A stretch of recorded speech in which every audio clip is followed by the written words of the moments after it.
Hey guys, welcome to our free webinar on 5 goals that you can set for your business this year. I'm Christy Wright, and I'm going to be your business coach for the next hour, and I want to start by just thanking you.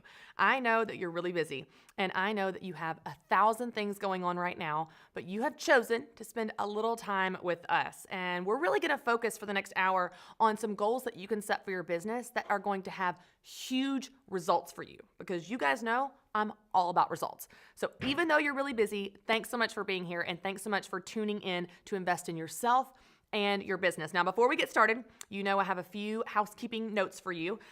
First, I want you to know that you have notes to download for this lesson. So if you haven't downloaded those, you can see those in a link below your screen, below the video box. So look there, make sure you go ahead and download those or print those off so you can follow along and take notes as we go. And for those of you that are just tuning in for the first time, I just want to say thanks so much for being here. Kind of how this works is I'm going to teach for about 20, 30, 35 minutes. And then at the end, the second half of our session today, I'm going to be taking your questions. So be thinking of what questions that you have, and it may be about goals, and it may not, and that's totally fine. And as I teach, if you think of something you want to ask, just jot it down in your notes.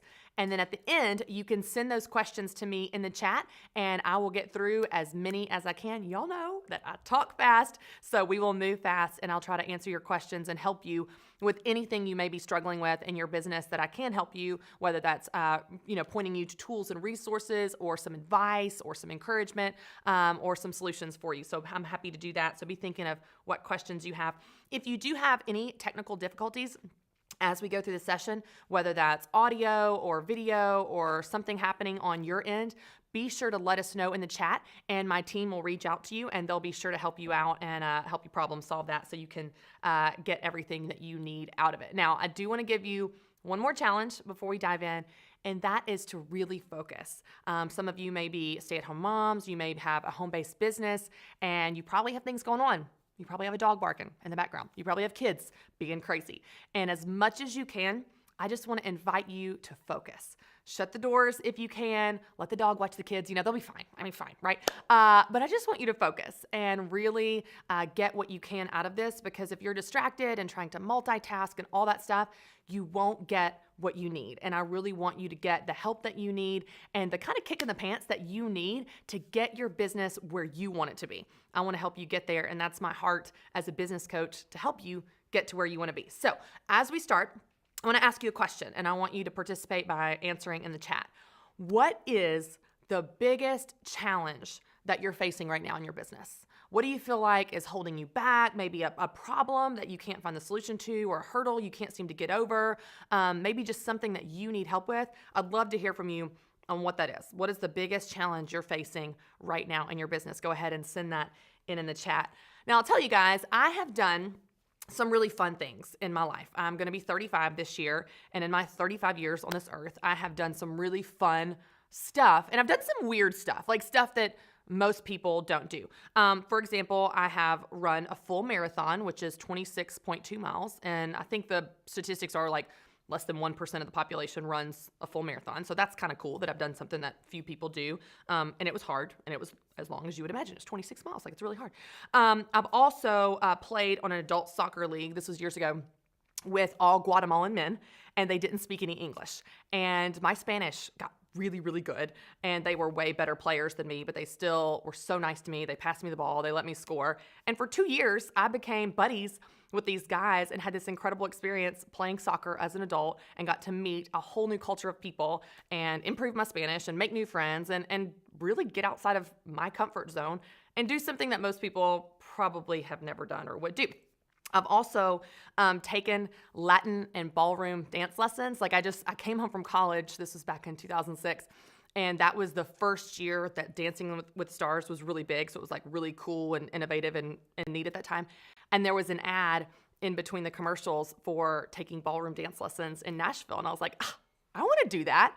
And so I did it. I signed up and actually competed in a little, novice competition. I did the cha-cha, the rumba, the swing, foxtrot, tango. I don't know if I remember any of these moves, y'all, but it was just this really cool, interesting, different experience. I've also been shark diving, which if you have been to our event, I've talked about that before, of going cage diving with sharks. I've been hang gliding, and I've done tons of other really cool experiences. And what's so funny I've noticed in my life is that people tend to say the same thing to me about me. And this is what they say. They say, Christy, a lot of people talk about doing things like that, adventurous things, cool things, different things, weird things, but they don't ever really do it. You actually really do it. And I'm like, yeah, I do. And as I was preparing for this webinar and for this session with you guys, I was thinking, you know what? The difference between doing it and not doing it are goals. It really is. It's that simple of setting a goal and being intentional and writing it down and deciding I'm going to do it. I'm not just going to watch an ad for Latin ballroom dance lessons and talk about it and then wake up at 60 and be like, man, that was cool. Wish I would have learned the foxtrot. No, you set a goal, you write it down, and then you take action on that intention. And so as simple as that sounds, if we can do this in our business this year, this can be a game changer for you. It can be a game changer for the results that you see in your business. And as you know, it's not just business, it's personal. So you won't just see results in your business, you will see results in your life, in your relationships, in your confidence, in your excitement level about what you're doing. And so that's really my goal for you for this lesson, is to walk you through 5 specific goals for you to set in your business this year.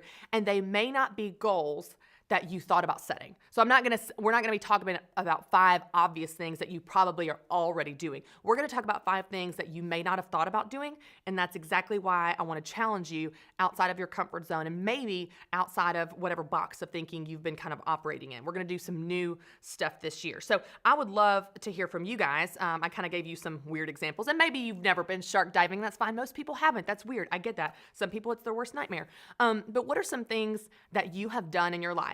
Any example you can think of that you wouldn't have normally done simply because you set the goal to, you set the intention to.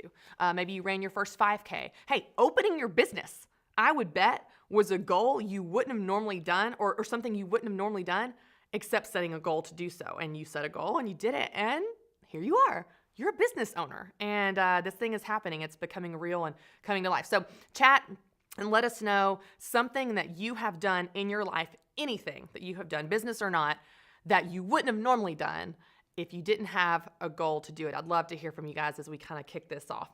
Now let's talk about, as you guys are sending in your answers there, let's talk about 5 goals for you to set in your business. And for my team that's watching, as they're sending in their goals or things they've done because of a goal, let me know. I'd love to share some of those here for the group because it's so fun to see what you guys have done. It's a testimony to the power of goals. If you set a goal and you do it, you did it. I mean, you wouldn't have done it otherwise. So thanks to the goal, you did the thing. So that's what we're going to talk about today. All right. The first goal that I want you to set and think about setting in your business and your life, so this is for both, okay, is to create more margin. That's our first goal. If you're taking notes with us, create more margin. More margin in your business, more margin in your life, more margin in your time. And so let's talk about that. Our natural temptation is not to do this. Okay, our natural temptation is always to just cram more in. We just want to cram more in. We sign up for more things, we volunteer for more things, we take on more projects, we say yes to every new idea, every new partnership or opportunity, every new sport. We just say yes all the time. Y'all, I experienced this just last night. I'm not kidding you. I was online and I was emailing my church about volunteering. And my husband and I want to get plugged in. We want to take the new member class. We've been going to this new church a few months. We love it. I feel like God wants us there. So I'm emailing, hey, I want to take the new member class, and also we'd like to volunteer. And as I'm sending this email, I thought, and we should do a small group. We should do a small group. Y'all, my temptation was just to add more and more and more. And before I added that to the email, I thought, no, I'm already taking a new member class, which is an additional commitment to my week. And I'm already committing to volunteer each week, which is an additional commitment. I don't need to also add a small group Bible study. Let's see how this goes.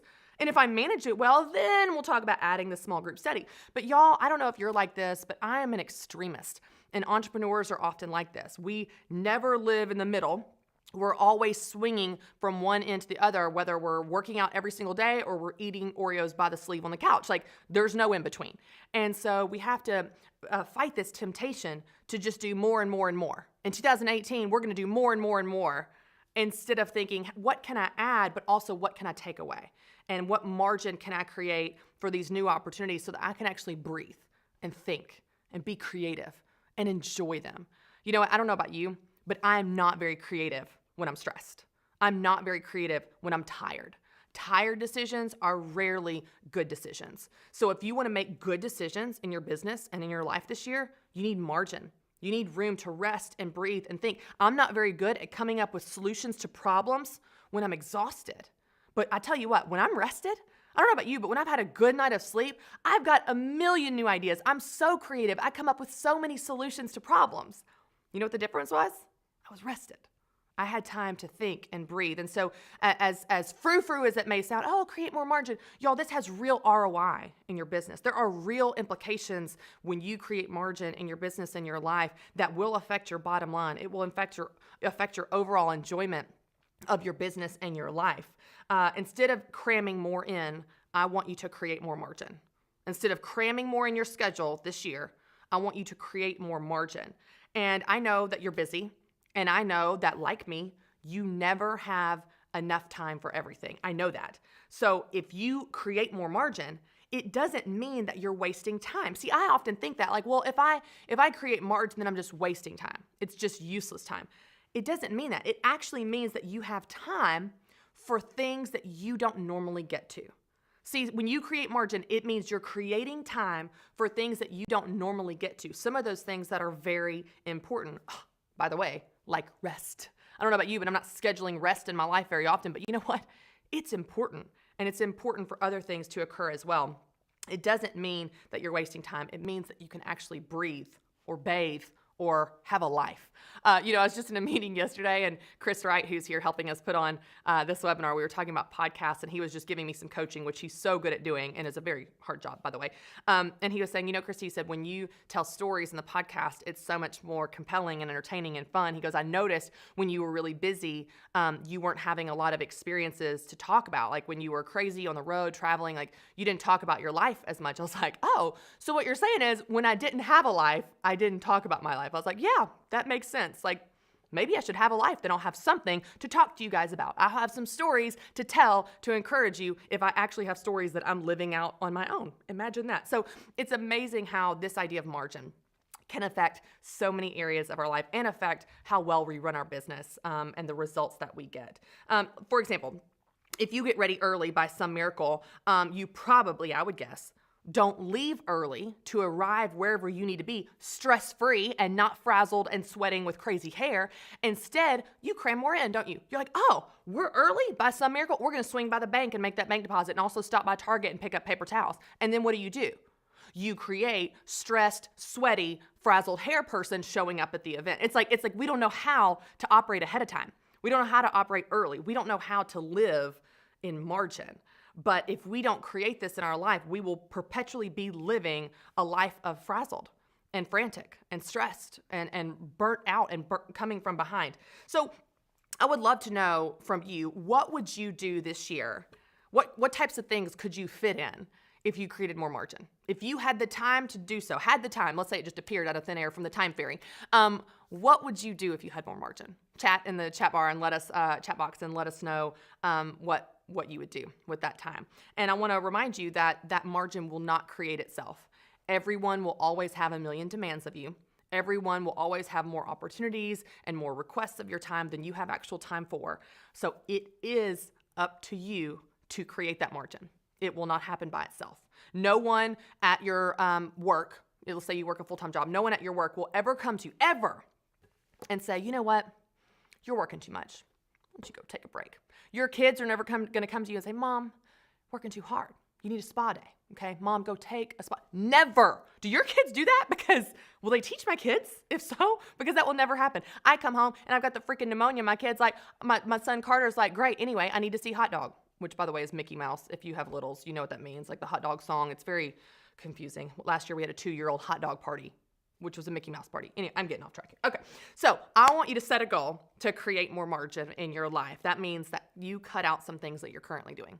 You create margin for new things. You create margin for rest and creativity and new ideas. And believe it or not, if you set a goal to create margin, it is much more likely to happen. You will not accidentally have time left over. There's never time left over. You will never find time for things that you want to do. You make time.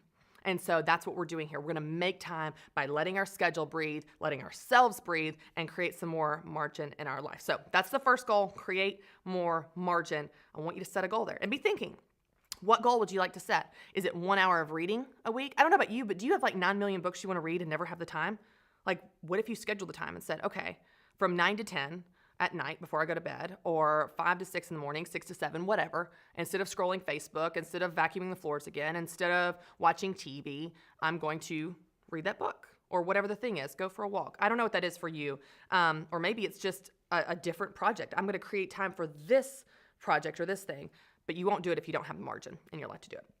Okay, the second goal that I want you to think about setting for yourself this year that probably has not made it to the top of your goal list, if I know you, if you're like me, another struggle that we have, your second goal is to take care of you. Take care of you. I want you to find specific and measurable ways to take care of yourself. And I want to go ahead and give you a challenge here. Taking care of yourself is more than a spa day. Taking care of yourself is more than one pedicure a year. Taking care of yourself is more than one new shirt at TJ Maxx. Taking care of yourself is a way of life. Taking care of yourself is a way of thinking. It means that you understand that you are a priority in your own life. And when you take care of yourself as a priority in your own life, everyone else benefits.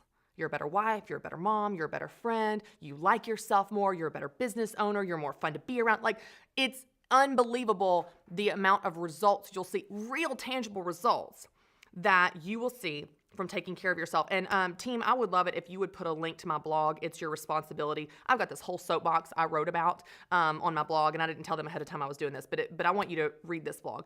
It's your responsibility to take care of yourself because no one else can do that for you. No one else can do that for you. And it's amazing how sometimes we have a variety of reasons and excuses of why we don't take care of ourselves. Oh, I don't have the time. Oh, I'm such a servant. I just love putting everyone else first. Or maybe we just don't believe we deserve it. I've told this story recently, but my mom, who started her cake shop that kind of inspired me in business early on, she works in Green Hills here in Nashville. And it's this very affluent, beautiful, wealthy part of Nashville. And that's where her cake shop is. It's like a shared space with this donut shop. She got a gift card to a spa in Green Hills for a facial. Now, mom's never had a facial in her life. I've given her gift cards for massages, but like she's never done a facial. And so she decided one day to go and use the gift card after months and months of having it. And I knew she was going, and so I texted her afterward. And I said, Mom, how was the facial? And she wrote back, it was so awesome to live like these fancy Green Hills women. And what I heard in that response was a lie. And I responded, I said, I'm so glad you had a great time, but don't believe the lie that taking care of yourself is only for fancy Green Hills women. Did you hear that in the response? Like, she didn't say, oh, it was awesome, I should do this more. It was, oh, I just got to play in their world for a minute. And that's a lie. Sometimes you don't take care of yourself because you don't believe you deserve it. You believe it's only for fancy Green Hills women. And I want to tell you, women, taking care of yourself is your responsibility. No one else can do that for you. So I want you to write out, just as an exercise, 5 things that give you energy. Write out 5 things in your notes that actually give you energy, that fill you up, that make you excited, that make you feel good, that make you confident, that make you proud, that make you like yourself. I was just listening to a podcast this morning. It's the NPR podcast, and it's the story of how I built this, the Rent the Runway.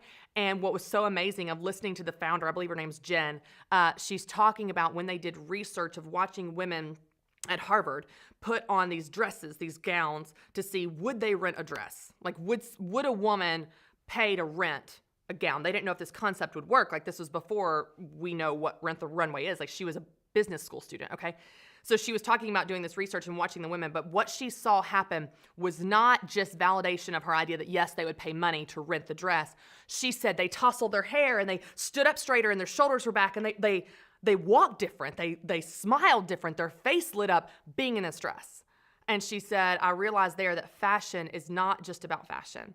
It's about how it makes you feel. It's about the beliefs you have about yourself. You are in a better mood when you feel good in the outfit that you're in. Or maybe not even just more confident, maybe you're more comfortable. Like on my writing days, like tomorrow, I'll put on comfortable clothes and I want to go feel comfortable when I'm holed up for 8 or 9 hours writing behind the computer. So clothing can make you do that. And it's just interesting as we begin to unpack the layers of what these things are. On the surface feels selfish, but it's not selfish.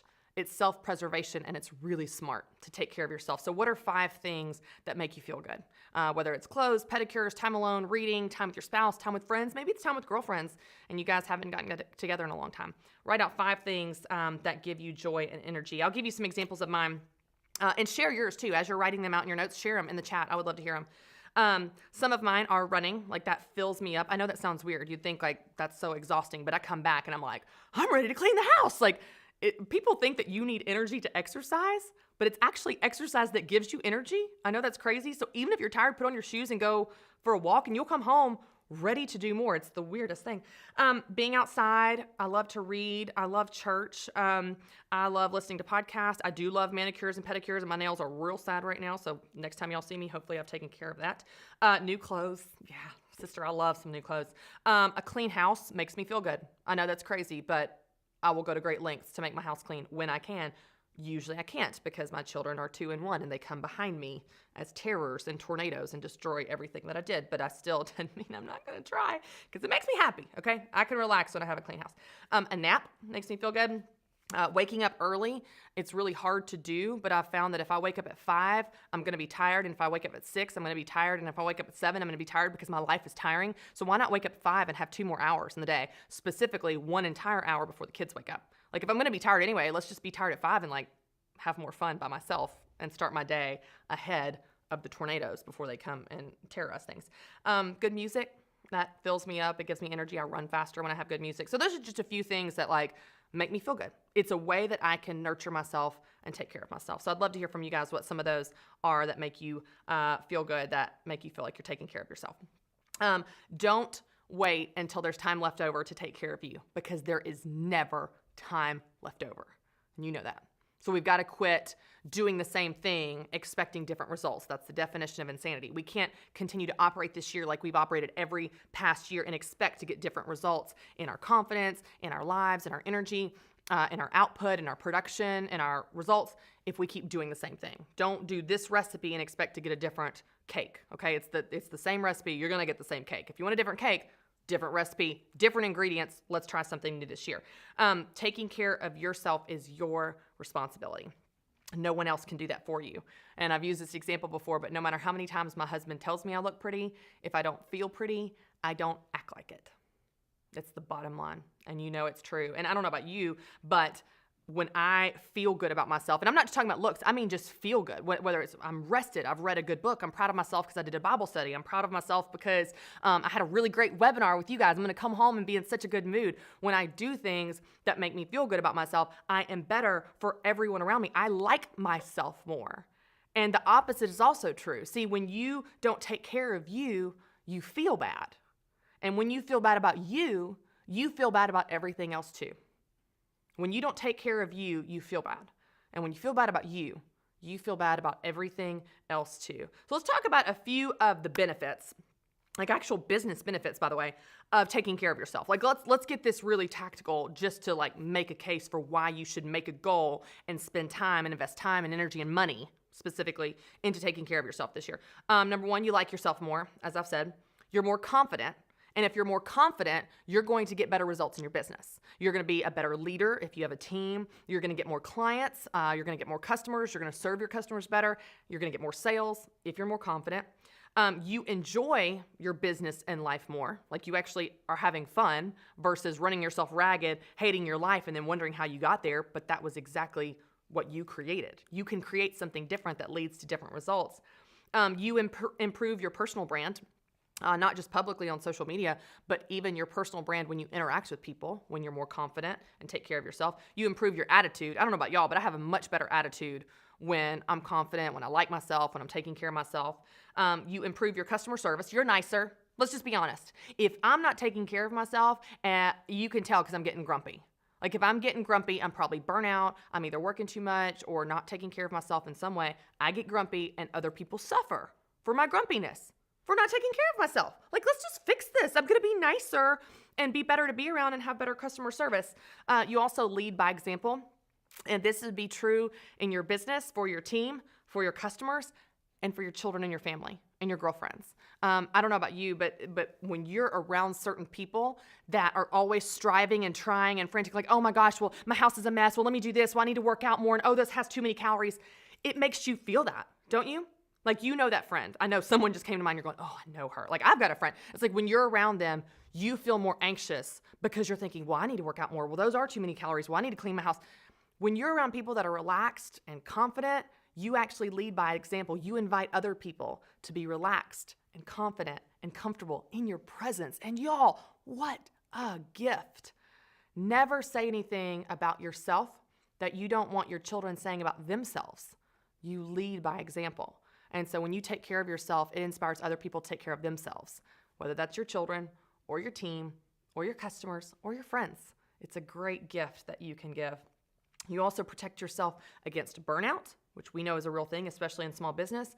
You have more energy when you take care of yourself. And again, this doesn't mean naps. You don't have to take a nap. You may go for a run and incorporate exercise, and that gives you more energy for your business. So don't think, oh, I just have to sleep more. You can if you need sleep. I need sleep. Lord, we all need sleep. But there's other ways to take care of yourself than just sleep. You're more productive and you're more creative, and on and on and on. So how can you take care of you? How can you do that this year?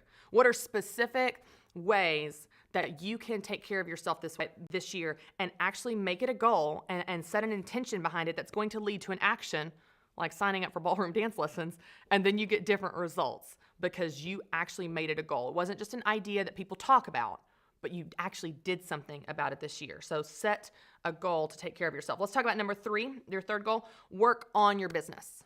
I want you to set a goal to work on your business. Now, I didn't say work in your business. I want you to set a goal to work more on your business. When you work in your business, you only own your job. When you work in your business, when you're creating the widget, when you're serving the customers and you're helping the one person, all you do is own your job. That's it. You're not operating as a business owner. You're a job owner. You own your day, but you do not own the business. You're not operating in that element at that time. So I want you to make a goal to work on your business more. You have to work on your business more and get above the day-to-day to actually get results and grow.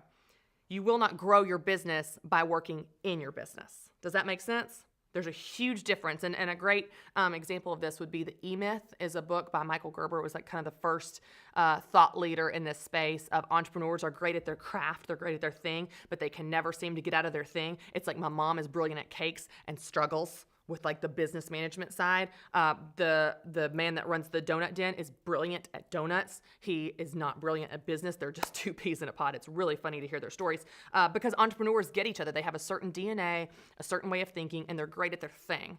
And they struggle to get above it sometimes. And this is true for all of them, not just my mom and the donut dinner. This is true for all entrepreneurs. It is the entrepreneurial struggle of being good at your thing, but never being able to get above it. But you will never make progress working in your business. You're only treading water. You'll never make progress only working in your business. You're just treading water. If you want to reach new goals and reach new levels, then you have to work on your business. You have to work on your business. So what I mean by that, let's clarify that.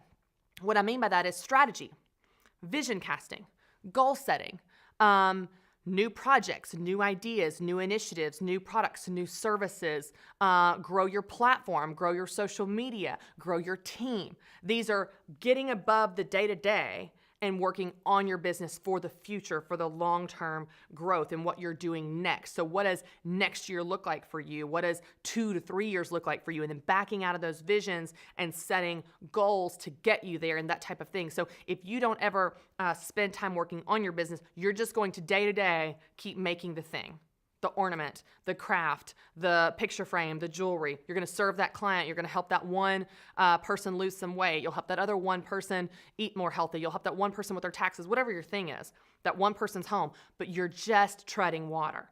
If you want to grow this to reach new goals, new levels, new dreams, and so on, you have to work on your business. So how can you work on your business this year? What does that look like for you? What goal do you want to set that will help move the business forward toward your goals and your dreams and your vision for the future as you're growing and the business is developing and the business is growing? The fourth goal I want you to set is to raise prices. Raise your prices. I had a photographer that was a part of the business boutique, and she actually, after sitting with me in a coaching session, this was a few years ago, but she doubled her prices. I think that was a bold move, but she was way, way, way underpriced, okay? So she doubled her prices, and she was so nervous. Like, y'all know the fear of raising your prices. You're so scared you're going to lose everybody, that they're going to just be horrified. You're going to lose clients. People are going to think you're a bad person. You're so worried of what they're going to think of you. Like, well, who does she think she is, type of thing. She doubled her prices, and as a result, actually tripled her revenue.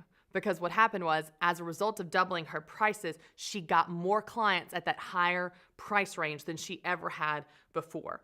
And what's amazing is the fear of raising your prices is holding you back, not just from a financial perspective this year, it's holding you back from a branding perspective as well. Because some of you, and this isn't all of you, but I would say the majority of you, are feeling this temptation to be the cheapest. And it's I just want to be affordable. I just want this to be accessible and blah, blah, all this, whatever. You can do scholarships for people if you just want to help people that don't have the money. I totally get that. We give away books. We give away academy memberships. Like, we do that if there's someone that's hurting and you want to bless them, fine. But you're running a business. And if you're running a business, you need to price your business for the value of what you're providing, the value of your product or service. And many of you are using pricing, low pricing, affordability, as your unique position, as your value proposition. And I'll tell you, that's not your angle. You've got an angle, and that's not it. And also, in many cases, what's a big deal to you is not a big deal to your customers. If you raise your prices $5, $10, I don't know what your price range of your product or service is, or 10% or 15%, that may feel like a big deal to you, and it's not a big deal to your customer in many cases. Your value proposition and unique position are not price. You have those. You have a value proposition of problems you solve. You have a unique position of why someone should choose you over your competition, but it's not price. That's not it. So I want you to get out of your head this year that price is your angle. It's not your angle. Instead, find your angle and then price accordingly for the value that you provide. And so your next goal, your fourth goal, is to raise your prices this year. Now, if you are already overpriced, which I would say is probably none of you. But if you are, this wouldn't apply to you. I'm not encouraging every person ever to raise their prices, but I would say that most of you, as I'm saying this, are going, yeah, I need to raise my prices. I've known for a while, I'm a little on the lower end. Like, if you already have really, really high prices and you've just got all kinds of nerve and confidence and you're rocking it, you don't have to raise your prices. But the most of the people I work with struggle with this. Most of the people I work with really struggle to have a price that is worth their value and that pays them a good income for the work they do in their business. And so that's another goal. I want you to set a goal to raise your prices this year. And you can do it anytime. You can do it gradually. You can roll it out later. You don't have to do it right now. But at some point, those prices need to go up because year over year, costs go up. And you know that. And also your experience and your value goes up over time. I actually have a great podcast on prices. It's old. I can't remember which episode it was, but it was maybe like within the first 10, I think, on pricing, and I'll walk you through all the different variables to consider when setting your price, and that would be really helpful. I also have multiple videos in the academy for our video classes in the academy that are on pricing. That would be a huge asset to walk you through how to set your price, how to know your value, how to raise your prices. I've got one video lesson just on how to raise your prices, like step-by-step how to do it. So I want to help you with this because it's really important to your profitability and sustainability in business for the long term. And number 5, your last goal to set that I want you to think about this year that you may not have thought about is to get help. I want you to get help. I'll tell you guys a story. I've told this story a long, long time ago. I haven't told it in a while. But in high school, I was on the track team, and I was a sprinter. I didn't do distance at that time. If our coach made us run a mile, I was like a very dramatic teenager, like, oh, a mile, because we usually did 200s, 400s, that kind of thing. So we did a team building day one day, and it was leading up to my senior year track season. And I was track team captain at this point going into my senior year. And we went to this Girl Scout camp where you do all these like trust falls and walk on the log and all these activities. Well, at night, before we kind of went in for the night into our cabin, we did one last trust activity. And they lined us up in a cabin and they blindfolded us. And so we're in a single file line, and we had to put one hand on the shoulder of the girl in front of us. And then they walked us out to the woods. This sounds like a horror movie, doesn't it? Like, as I'm recounting this, I'm like, this doesn't sound safe. Sounds like a episode of Serial podcast or something. Anyway, it was fine. We turned out okay. I'm still here to speak about it. But so they walk us out to the woods, and there's all these trees that are connected by a wire, okay, or a rope or something that went in between all the trees. So they took our hand off the girl's shoulder and they put our hand on the rope, the wire, whatever it is. So we're all standing with our hand on this rope, and they said, "This is a maze. You are now in the maze. You need to find your way out of the maze. If you need help, raise your hand, ask for help, but if not, try to get out." Well, y'all know my very next thought. Like, I'm 17, I got a little bit of an attitude, okay? And I'm track team captain. Like, I've got something to prove. There is no way I'm asking for help. No, like, I'm getting out of this thing. I'm getting out with no help, and I'm probably just going to try to get out first, if we're going to be honest, because I'm a little competitive, okay? Like, this is not a shock to you if you followed me for more than 5 seconds. So y'all can picture 17-year-old version of me, real sassy. I'm here, okay? So I'm following the rope along, goes around a tree, follow the rope, goes along trees, and I'm following this rope, and I cannot find the end. By the way, they didn't tell us what the end would look like. Like, I don't know if you just fall in a bowl of a pile of leaves. I don't know like how you know it's the end, but we're just following, and it's just, you're just lost. Like, it's ropes and trees and ropes and trees, and and you can't see. It's dark, plus you're blindfolded. But while this is going on, I'm hearing all these other people get out. It's like Tiffany got out, Tanya got out, Alicia got out, Rebecca got. I'm like, oh no! Like, where is the end? And how did they find the end? Like, I'm older and I'm the captain, and I'm like, I should be getting out. So we keep going, and I'm like, I've got to get out. Like, my heart's racing. Like, I'm following the rope, ropes, trees, blindfolded.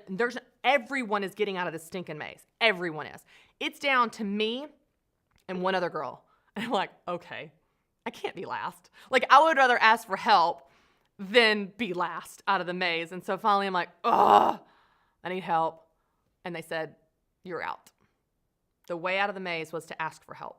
And it was to teach us the importance of having the humility to ask for help. And clearly that lesson has stuck with me because I'm 35 still talking about it. It was obviously a struggle. It's still a struggle today, but you know what?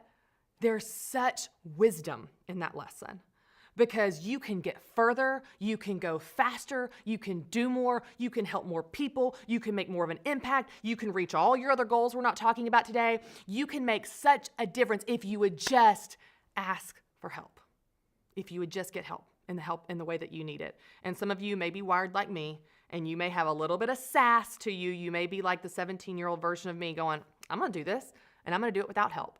But you know what? No one gets anywhere without help.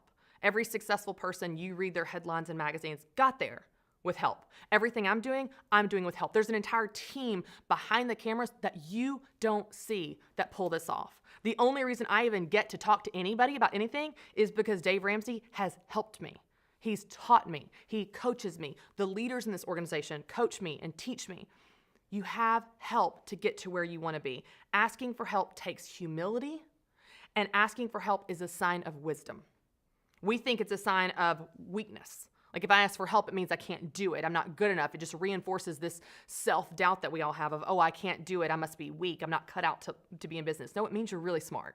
It means that you know that you don't know it all and no one does, and you're going to get help where you need it. Because there are things that people ask me all the time that I don't have the answer to. And you know what I do? I go get help. And there's such wisdom in that. And I know that it's easy to think, oh, well, I'm just good at everything. But we're not good at everything. And no one is. And so you need to get help where you need it. You need, for example, I'll give you a couple examples. Taxes. You need help with your taxes. Stop trying to do the freaking TurboTax on your business and plugging in numbers, and you don't even know what the thing, you're hitting the little information box because you don't even know what the words mean. You're getting the definition for these words, and you're trying to do your taxes with the IRS, which, by the way, is not an organization you really want to screw with. Like, they're going to come for you. Like, go earn $500 extra in your tax to cover it in your business and pay for a CPA to do your taxes for you. Let them do what they're good at. You go do what you're good at. They're doing what they enjoy, which sounds like a nightmare to me, but you're doing what you enjoy. Everybody wins. Get help. That's a great example. In your business, get help in your business. Y'all know that I'm a business coach. That's the reason I do webinars. It's the reason I wrote my book. It's the reason I put out the podcast. It's the reason I have a coaching group that I walk with step by step by step, because I want to help you. You will get a lot more in ROI and a return on your investment for whatever you pay for taxes or business coach or whatever those things are. Fitness, if you want a fitness coach, if you want to reach your goals. If you get help, you are going to earn more. You're going to have more results in ROI, a return on your investment, than anything that you pay for it up front. It's worth it every single time. So I want you to set a goal to get help in your business this year. How can you get help? What do you specifically need help on? And all of you may have different needs. All right, so let's recap. 5 goals to set in your business this year. Number 1, create more margin for you to breathe and invite new things into your life so you enjoy your business and your life more. Number 2, take care of you. That is a job that you cannot delegate. That is a job that only you can do. How can you set a goal to take care of you this year? Number 3, work on your business, not just in your business. So set a goal there. What does that look like? What strategy, vision casting, whether it's automation, new software, things you need to implement and structures and processes to make your life easier for this next season for growth. Work on your business, not just in your business. Number 4, raise your prices, which probably applies to most of you. If it doesn't, you can skip that, but I would bet it does. And number 5, get help. Number 5, get help in your business. Now, I'm going to answer your questions, but before we do, I want to tell you guys the best way for you to get help in your business that you need this year is to be a part of my coaching group. Like, y'all know that I've talked about this. This group is winning a business. They're reaching their goals, and they are absolutely rocking it. And it's because they took it seriously and they got help. They have a coach. They have me that I walk with them every single week, every single month, all the time through lessons and training and coaching sessions where I'm constantly holding their hand, answering their questions, and helping them get over those hurdles. And so, y'all, I want to tell you, this is something that it's $30 a month, but when you sign up this week, it's only $20. Try it. Try it for 1 month. $20. $20 for this month for you to invest in your business and your dream. And by the way, if you join this week and you get the discount, so it's $20, that's it, $20, you'll be in our next coaching session, which is January 29th. And we're going to be talking about all the things that we're doing this year together as a coaching group. Like, I want you to get in on the front end and be a part of this first coaching session together so you can be a part of this vision casting and coaching planning for your business this whole year. So if you jump in now, you'll be a part of that next session for this month's coaching. And I don't want you to miss that. Like, think about what you said at the beginning of the challenge that you're struggling with. This is how you get past it. You have a coach that helps you and walks with you. I want to give you one testimonial from Facebook. She says, I just adore the Academy. It's the best money I've ever spent. Thank you, Christy. This has given me hope. And that's from Jamie Donovan. And y'all, we have so many of those because I believe in it, because it works, because I've seen the success stories, because it makes a difference when you ask for help. It makes a difference when you have a coach. And I have coaches that help me. This is not something I just preach but don't practice. I practice this as well. To get $10 off your first month, by the way, just use the promo code GOALS, and the link is in your chat. Use the promo code cold. Why do I keep saying cold? I don't have a cold. Promo code GOALS, and you'll get $10 off your first month. You can cancel at any time if you don't like it. It's $20. Try it out. Join our coaching session. Just one coaching session is worth $20, and we'll help you get through your challenges that you're dealing with and set you off on the right track this year. And also, the offer is good through the end of this week. If y'all have any questions, feel free to ask our team. They'll jump in there and help you. All right, now we're jumping into our questions. And speaking of Q&A and coaching, that's what we're going to do now. So hopefully you've been thinking of some questions that you have for me, and we're going to dive into those really quickly. A couple examples of questions I asked. What have you done after you set a goal? Viviana says, I finished a 70.3 Ironman. Holy cow. Viviana, like, my 26.2 mile is a joke compared to that. Like, you are a rock star. That's amazing. That is a 70 point.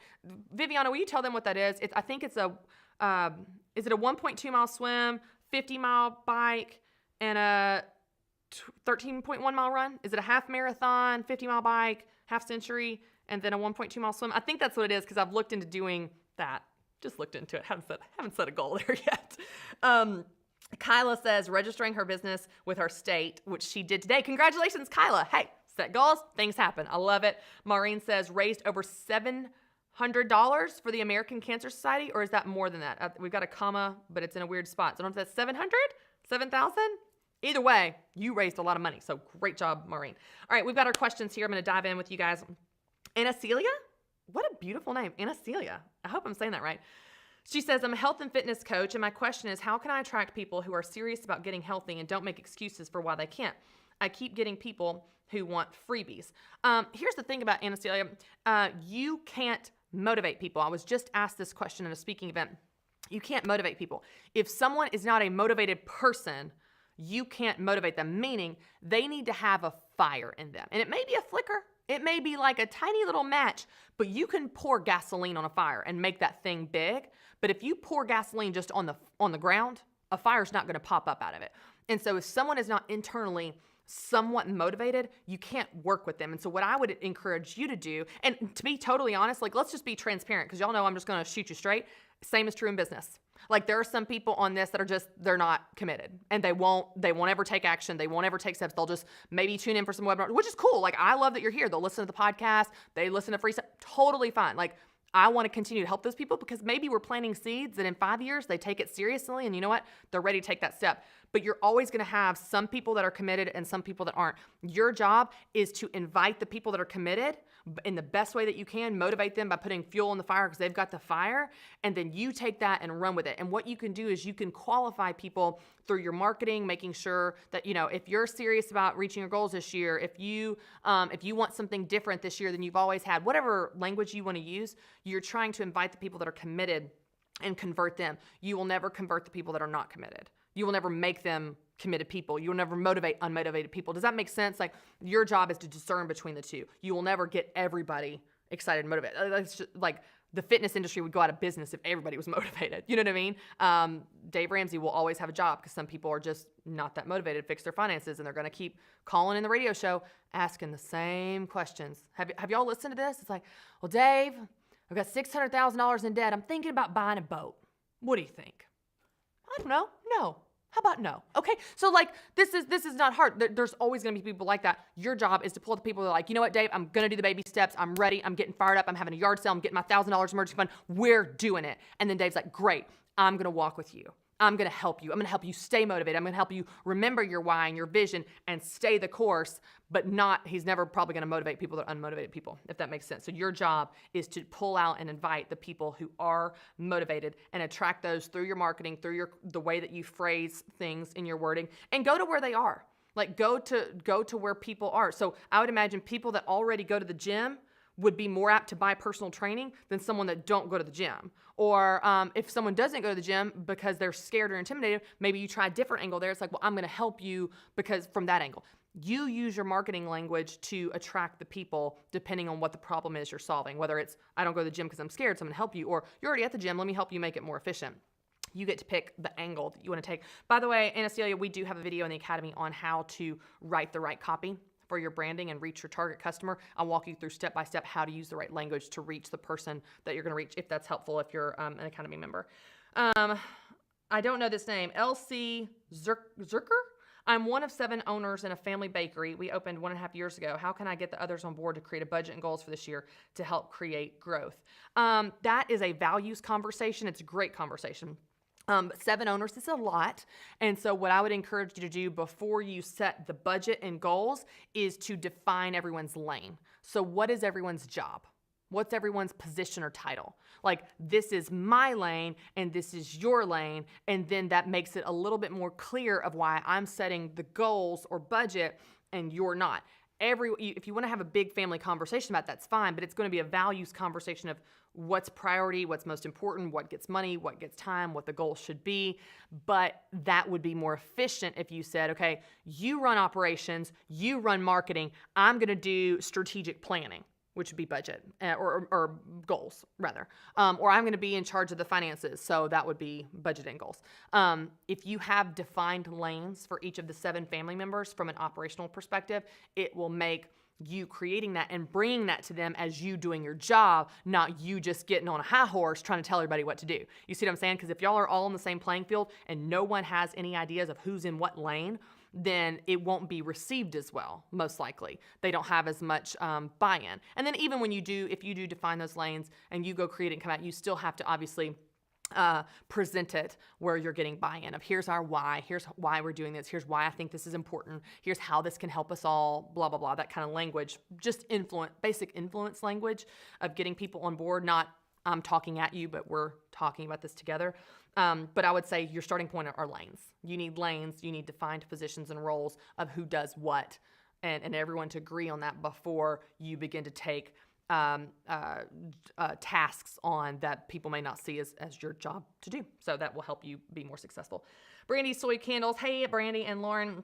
I need help figuring out what my goal should be. Wholesale, pop-up markets, consignments. How do you determine where your business should go and be the most profitable? I love that question. What I want you to do is I want you to think about where do you want to be in 5 years? And I know that sounds crazy. If that's too much, say 3 years. Where do you want to be in 3 years? And back out of that. And what you begin to do is you say, and this is true for all of you. I love this question, Brandy and Lauren. Where do you want to be in 3 years in your business? What do you want to be doing? What does your day look like? What does your schedule look like? How much money are you making? Do you have a team you're leading, or maybe you're rocking this thing by yourself? Are you in stores or retail? I mean, I don't know. What does that look like for you? When you begin to envision your life in 3 years or 5 years, what you do is you back out of that and you say, what has to be true today to get me there? Okay, then it starts to inform your goals today, to take action in that direction. You may look at, let's just say hypothetically, I'm only going to run an online candle business, or I'm going to have an actual retail storefront. Let's say that in some weird fluke of whatever, finances, the retail, as you do the projections, is more profitable. It's not, okay? But let's just say, for the sake of my example here, which is getting weird, let's say retail is more profitable, but then you think of the implications that, well, retail means I have to have a team, a really big team. I have to be open from 9 to 5 every day, 6 days a week. What if someone calls out sick? I have to go in. I have to get out of my pajamas. Whereas online business, I get to stay home. I can have a smaller team. It's more technology based. It's, then even if you fast forward and envision your life in 3 or 5 years, and let's say the retail is more profitable, it's not, like I said, but let's say it was. But you look at the schedule and you're going, that's not what I want my life to look like. I don't want my life to look like that in 3 years. Then you wouldn't choose that option anyway. Because even if it had some numbers behind it in some way, let's say you got free retail space in some way, then if that was the case, you still wouldn't want to drive to that. That's why I don't want you to just look at profitability. I want you to look at what do you want your life to look like in 3 years or 5 years, and then back out of that and say, okay, what has to be true today to get us there? So that's a great question. And I would turn it and give you the question to ask yourself in order to define what your goal should be to move it in that direction. And I wouldn't just look on profitability. It needs to be profitable, of course, but find a way to make where you want to be in 3 years profitable. And I would guess where you want to be is profitable, but there also may be implications from schedule, leading a team, that type of thing that you want to think about. Miss May, 1992, I get so overwhelmed trying to even set goals, much less achieve them. What advice do you have to get started? I love this question. This is for all of you, so I want everyone to listen. This is not just for Miss May. All right. I get overwhelmed setting goals, much less achieve them. What advice? Here's what I want you to do, Miss May. I want you to set a goal. And then when it comes to figuring out what that looks like in your week, I want you to just take the first step. Here's what I mean by that. I'm going to give you a fitness example. Let's say that my goal realistically this year, I know this sounds like a super low goal, but my goal this year is to work out 1 time a week, okay? Now, I did that on purpose because, like I said, I'm an extremist, so I'm always like, I'm going to work out 5 days a week. No, I won't. There are going to be weeks I'm sick. There are going to be weeks my son is crazy. There's going to be weeks I'm traveling. So instead, if I say I'm going to work out once a week, here's what that does. If I commit to once a week, it's very doable, even on crazy weeks, okay? And if I do follow through and only go once a week, which is so achievable, if I do go once a week, here's what happens. When I come home from that workout, I'm like, man, that felt good. I think I'll go tomorrow. Man, that felt good. Let me look and see if there's a yoga class on Wednesday. Man, that felt good. It makes you want to do more. So you're not committing to like, oh my gosh, I can't do 5 days a week, so I'll do none. So I'll eat a bunch of pizza and donuts because I can't do 5 days a week, so I guess I'll just eat pizza. Like, that's how we think, don't we? We think in such extremes. So what I want you to do is stop setting extreme goals for just a minute if you're like this, and you may actually be more successful setting small, tiny goals like 1 day a week. Like I'm not putting on Facebook, my goal is 1 day a week. No one's impressed by that, okay? I get that. Like, it's not an impressive goal, but it's an achievable goal. And what will happen is I will likely under-promise myself and over-deliver. I will likely work out more than once a week if I stay plugged in and don't get overwhelmed by I've got to do 4 days a week or nothing. I love the quote by my friend. I had a friend say this to me. She said, 2 mile walk that you do is better than a 4-mile run that you don't do, right? You did something, but no one's impressed with themselves or others with these small goals. But if you just set moderate, realistic goals that are you're knowing this is very achievable, you'll probably actually outperform that. But then I want you to take the first step. So let's say that my goal tomorrow is to work out in the morning before work. What I'm going to do is I'm just going to commit to putting on my workout clothes. Now, I know that sounds crazy. I know that sounds weird. Like I'm not even going to think about driving to the gym. I'm not going to think about the snow on the ground. I'm not going to think about ice, traffic, whether or not a treadmill is going to be available. I'm not going to think about any of that. I'm only going to say all I have to do is take the first step. And the first step is putting on my sports bra. Okay? Like putting on my running shoes, putting on my running shorts. That's it. That's all I'm going to commit to. If I do that though, you know what happens, Miss May? I don't put on my sports bra and running shoes and go sit on the couch. I don't. It's like when you begin to take the tiniest action, and I mean tiniest action, toward your goal, like putting on your running clothes, it tricks your mind into, oh, I'm in the zone. Because then what you do is you grab your gym bag and your keys and you're out the door and you don't even know what happened. You have tricked yourself into fulfilling that goal by just committing to the first step. So Miss May, what I want you to do is I want you to set some realistic goals, like very realistic, like I can do that. I feel good about that. Like I know that's manageable. Working out once a week. I'm making up this example. What's your equivalent of working out once a week? Okay. And then when it comes time to do that one time a week, whatever that goal is, whatever your work is on it, I want you to just take the first step. Just your equivalent of putting on the running clothes. And when you take that first step, the running clothes, whatever it is, it's like pushing over the first domino and all the dominoes begin to fall and you begin to follow through with your goal. And the more that you keep this is true for all of you, the more that you keep your promises to yourself, the more confidence you have and the more likely you are to keep it the next time. But see, if you set a goal that I'm going to work out 4 times a week and you've got these big overwhelming things and then you don't do it, you're like, see, I knew I wouldn't do it. I knew I wouldn't follow through. I guess I'm just not cut out for working out. I guess I'm not cut out for business. I guess I'm not cut out to be a marketer, or I guess I'm not cut out for sales. All it does is reinforce and become a self-fulfilling prophecy of you can't do it. But the more you create moderate, small goals, small tasks, taking the first steps, and then you have those wins, it builds your confidence and you keep your promise to yourself and go, oh, I did do it. Maybe I could do it again. Maybe I could do that run next week. I mean, I did it. I can't believe I did it. And it's amazing what effect this will have, not only on just your psychology and your self-confidence, but on your actions, where you actually take action on your goals because you did it last time and you proved yourself right. So I hope that helps. It's a great question for all of you. Lauren says, this is going to be our last question. I'm an art crafter business. I have a question. What is the most effective support system to have when you're starting out in your business? Where should I draw my encouragement from? Lauren, I think that would be depending on your personality and what you need. I'll tell you guys, there's a blog I wrote that would probably be helpful. I'm going to do a podcast on it soon, but it's the 4 friends that you need for your business team. If you guys would put that link in there, you need a creative friend to help you think creatively and outside the box. So if you're not creative, Lauren, you can have a creative friend help you with marketing, help you with problem solving, that type of thing. You need a connected friend, especially when you're starting out. When you say to your connected friend, hey, I need a graphic designer, they're that person that knows someone who knows someone who knows someone who knows someone. And so a connected friend can really help you starting out. Hey, I've got an attorney. Hey, I've got a graphic designer. Hey, I've got a fill in the blank. You need a cautious friend. They're not the most fun friends, in my opinion, only because they poke holes in your idea and they're painful holes. But cautious friends are super important. My husband is the cautious friend. He will tell me why my idea won't work. And while that hurts my feelings and hurts my ego and my pride a little bit, it makes those ideas stronger because it makes me think through the holes that he poked in my idea. And so having a cautious friend will help you think things through, not make so many mistakes, not be so urgent and reckless. Takes one to know one, okay? So we have our own set of problems as the creative, wild thinking people. But having a cautious friend will really, really help you. So we have creative, connected, cautious, and then you need a cheerleader friend. And this is the friend that just builds you up. They're just the one that's generous with encouragement. They love on you. They're like, you're doing awesome. I'm so proud of you. And when business is tough, it can really help to have a cheerleader friend in your corner. So those are the 4 friends that you need for your business. Is just kind of an overview. But Lauren, I don't know what your personality is, so you probably need someone to help complement that. And I don't know what works best for you. So everyone doesn't love the cheerleader friend. I do. So that's what helps me feel encouraged. So just, I guess, identifying what you need and then finding that, because different people have different needs based on their style, their personality, how they communicate, and how they're wired. So I hope that helps. All right, guys, I have run out of time. I want to honor your time here Remember, your code is GOALS.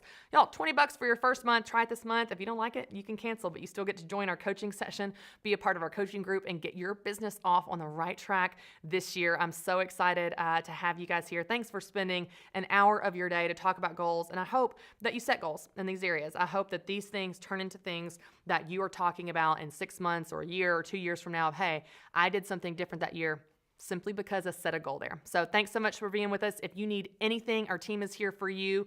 And for those of you that join the Academy, I will see you on January 29th. Thanks so much for joining us. Y'all have a great day. Bye, guys.